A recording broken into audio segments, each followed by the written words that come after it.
UP के अंदर infrastructure portfolio के रूप में अगर हम देखते हैं तो कुल इस दौरान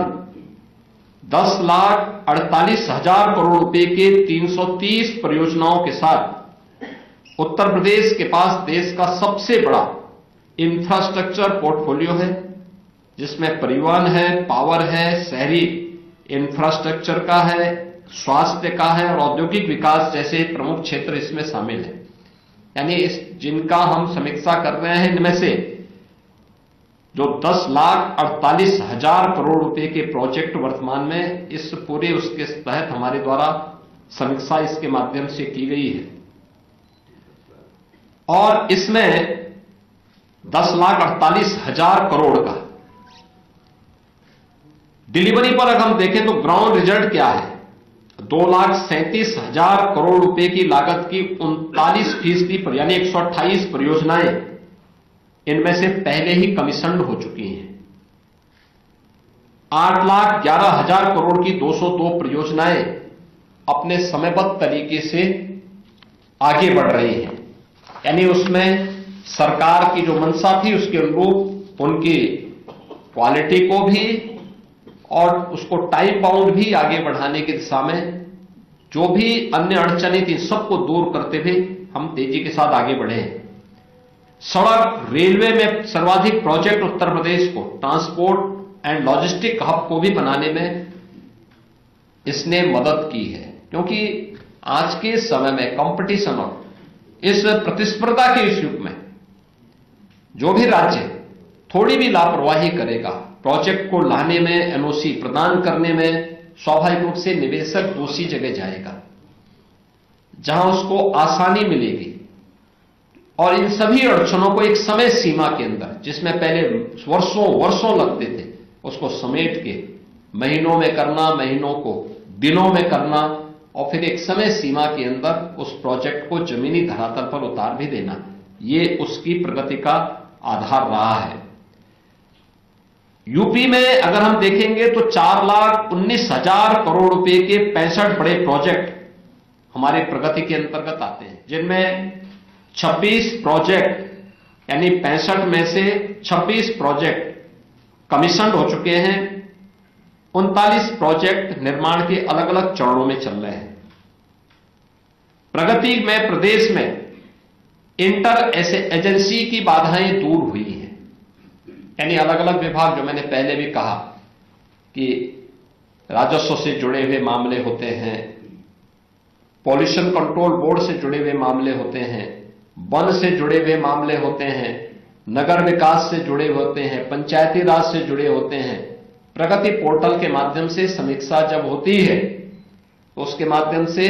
एक साथ सभी विभाग बैठते हैं, एक दूसरे के साथ समन्वय बना करके एक समय सीमा के अंदर इनका समाधान होता है। मजबूरियां यानी जो भी मंजूरियां हैं, जो भी उसके स्वीकृतियां जारी होनी है, उसमें तेजी आती है। हाईवे, रेलवे, पावर, टेलीकॉम जैसे प्रोजेक्ट में तेज प्रगति इसके माध्यम से हुई है और वास्तव में ये जो इशू रिजोल्यूशन की जो ये कार्रवाई है, यह एक सुशासन का भी मॉडल है। कुल 515 मुद्दे, जिनमें से 494 का समाधान इसके माध्यम से हम लोगों ने किया है, यानी जिसको 96% आप कह सकते हैं। प्रगति के प्रोजेक्ट 287 प्रोजेक्ट में से 278 का समाधान यानी 97% इस पोर्टल के माध्यम से हमने उसके समाधान के लक्ष्य को प्राप्त किया है। उच्च समाधान दर और हमारे प्रशासनिक तत्परता और निर्णायक नेतृत्व की क्षमता को भी यह दर्शाता है। भाई, जब अलग अलग विभाग से जुड़े हुए मामले एक प्लेटफॉर्म पर आते हैं और सभी को एक दूसरे के सामने जवाबदेही तय होती है, एक ऑनरशिप होती है, तो उस समय तेजी के साथ उन मामलों को एक समय सीमा के अंदर निस्तारण करना होता है। उत्तर प्रदेश आज जो बॉटलनेक स्टेट से ब्रेक थ्रू स्टेट बन चुका है, इसका जो रिजल्ट है, इस प्रकार के टेक्नोलॉजी का उपयोग प्रगति जैसे प्लेटफॉर्म जब हमें प्राप्त हुए हैं, इसके माध्यम से जब हम लोग इन सब की समीक्षा करते हैं और उसको रिजल्ट के रूप में करते हैं, तो अब वह बॉटलनेक नहीं रहा, बल्कि एक ब्रेक थ्रू बन गया है प्रोजेक्ट की दिशा में कार्य करने के लिए। राज्य ने फैसिलिटेटर से आगे बढ़ करके अब एक्सीलेटर के रूप में प्रदेश सरकार तेजी के साथ इन सभी प्रोजेक्ट के माध्यम से आगे बढ़ी है। प्रगति जैसे प्लेटफॉर्म ने टीम इंडिया स्पिरिट को और अधिक प्रभावी बनाया है। यानी आदरणीय प्रधानमंत्री जी की प्रेरणा से जो टीम इंडिया की स्पिरिट चाहिए देश के प्रत्येक राज्यों को मिल करके, क्योंकि केंद्र और राज्य सरकार जब मिल करके किसी प्रोजेक्ट में एक साथ आगे बढ़ती है तो स्वाभाविक रूप से रिजल्ट भी उतनी ही बेहतर रूप से हमारे सामने आती है और हर परियोजना, हर निवेश और हर नागरिक तक विकास समय पर प्रभावी ढंग से पहुंचे, आदरणीय प्रधानमंत्री जी का विजन है